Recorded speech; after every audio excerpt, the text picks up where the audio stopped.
खाऊ शकता। आणि विशेष म्हणजे ही बनवल्यानंतर 20 ते 25 दिवस 15 ते 20 दिवस आरामात ही टिकते फ्रीजमध्ये। ते सगळं रेसिपी मी तुम्हाला पटापट डिटेलमध्ये दाखवून देणार आहे। तर रेसिपी आपण चालू करूया। त्यासाठी इथे उडदाची डाळ भाजली आहे तेलामध्ये आणि चणा डाळ पण अशी गुलाबी रंगाची हुसरी ते भाजून घ्यायची आहे। त्याचबरोबर कैरीची होती ती साल काढून त्याच्या फोडी करून ठेवलेल्या होत्या आधीच, आणि लसूण टाकून द्यायचं आहे त्याच्यातच थोडासा भरपूर। आणि त्यानंतर हे फ्राय झाल्यानंतर आता कैरी आणि त्यानंतर हे डाळी सगळं मिक्सरला वाटून घ्यायचे आहे। 2 बॅचमध्ये फिरवणार आहे। जास्त चटणी आम्ही करून ठेवणार आहे कारण ती टिकते। आणि त्यानंतर पुढच्या बॅचमध्ये भरपूर अशी कोथिंबीर याच्यात मिक्सरमध्ये टाकून आता असंच हे कैरीचं इथे वाटण करून घेणार आहे। त्याचबरोबर तेल पण इथे भरपूर असं गरम करत ठेवलं आहे कारण टिकण्यासाठी तेलच लागतं।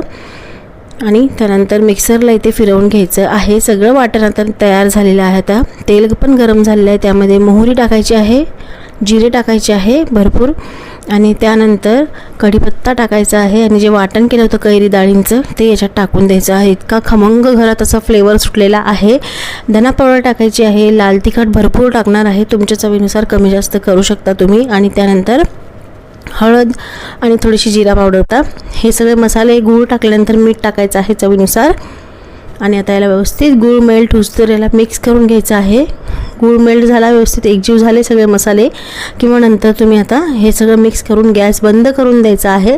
आणि थंड झाली चटणी की तुम्ही मग एका बाउलमध्ये काढून पॅक बंद डब्यामध्ये फ्रीजमध्ये ठेवू शकता। घरात कधी काही भाजी नसेल तर पटकन तुम्ही हे काढून खाऊ शकता, पोळीवर खाऊ शकता, भाकरीवर गरम गरम खाऊ शकता, तोंडी लावण्यासाठी वरण भाताबरोबर घेऊ शकता कारण ही टिकते फ्रीजमध्ये 20 दिवसांपर्यंत आरामशीर टिकते। जास्त पण टिकते, पण मी तुम्हाला कमीच सांगितलेलं आहे। आणि आता फायनल चटणी इथे बनवून तयार आहे। इतका भारी फ्लेवर सुटलेला आहे आणि इतकी छान आहे कैरीची चटणी, नक्की करून बघा। आणि मी बनवलेलं आहे गरम गरम कुकरमध्ये, जिरा राईस, चटणी पण गरम आणि राईस पण गरम। भाताबरोबर मी सगळ्या गोष्टी कालवून खाते, मला फार आवडतं। टमाट्याची चटणी असो, भेंडी असो किंवा सुक्या चटण्या असो त्या पण मी खाते, कारळ्याची म्हणा किंवा शेंगदाण्याची म्हणा। तर आज मी हे ताज्या ताज्या आंबट गोड अशा तिखट कैरीच्या चटणीसोबत हा भात इथे गरम गरम खाणार आहे। गरम इतका आहे पण फ्लेवर इतका छान सुटलेला आहे, आंबट गोड असा कैरीचा, आणि ते फोडण्या आणि ते एकदम फ्लेवर कढीपत्त्याचा एकदम छान लागतो। त्यामुळे गरम गरम चटणीच मी इथे भातासोबत इथे कालवून खाणार आहे। तर बघू शकता एकदम मस्त अशी ही चटणी बनलेली आहे। घरात काही भाजी नसेल तर पटकन तुम्ही चपातीसोबत हे खाऊ शकता।